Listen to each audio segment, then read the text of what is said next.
Right, so hey everyone and welcome back to another budget photography video. So behind me just here is a photo editing software called Capture One.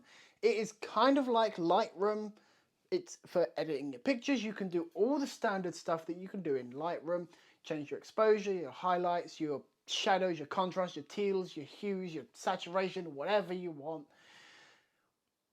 But for me, I don't like it. You may like it, but I don't. It has some good things.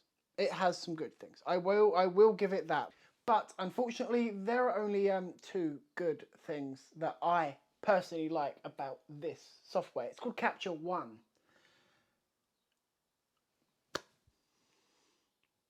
Yeah. Why don't we go to the good first? Well, it has a really nice layout. It's laid out nicely. And you can buy it for £300. That's it. If you're only wanting to hear the good stuff, you can click off now. You may as well, because I'm not going to say anything nice about it from here on out. So I'm just going to be making the software bad because I think it's bad, because it is bad. So I did say you can buy it for £300 per year. That is genuinely per year. That is £300 every year. That is £20 a month. I'm paying £10 a month for Lightroom and Photoshop, Lightroom Classic and Photoshop Classic. So that's 4 apps. I also get some other stuff as well that I don't use, but neither here nor there. So you do only get about 30 days free trial, which is perfectly standard for a lot of subscription services. But with Lightroom, if you just want Lightroom, you don't have to have RAW support. If you want to lose RAW support, you can still use Lightroom on your phone, tablets, stuff like that. Oh, and that's another thing. This is only a computer app. You can only get it on Mac and PCs and probably Linux, but I'm leaving Linux alone. I can't go get this on my iPad Pro or on my mobile.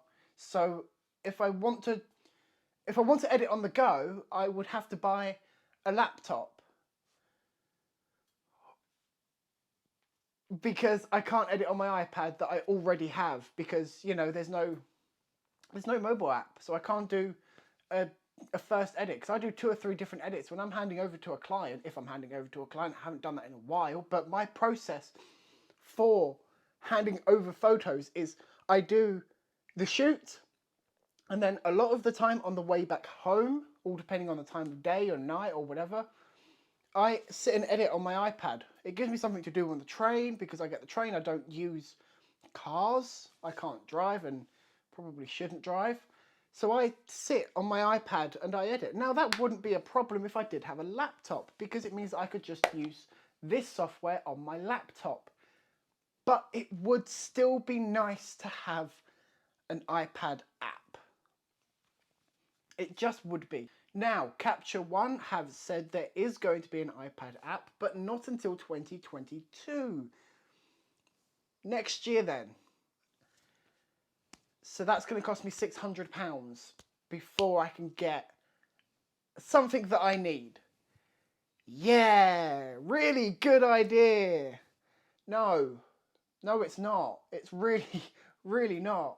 Now they have this weird specific pack thing where if you shoot something like a Nikon, a Sony or a Fuji, you can get it cheaper at $14.99. But if you don't have them specific cameras, which I don't, I shoot Canon, you have to then pay a universal fee of £20 a month. Or obviously you can just buy it outright at about £300. And then going back to the cost thing. So for 4 apps that I specifically use, so Lightroom Classic, Photoshop Classic, Lightroom CC and Photoshop CC, I pay £120 a year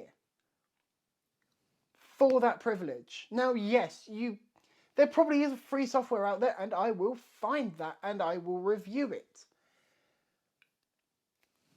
But £120 compared to £300. I'm not paying £300 just for one piece of software that I can get cheaper from somebody else. It's just stupid. It really is. So, final say, Capture One. You have a nice user interface. I like all of this stuff here. Really good job on the software front. But you cost just too much. Come on.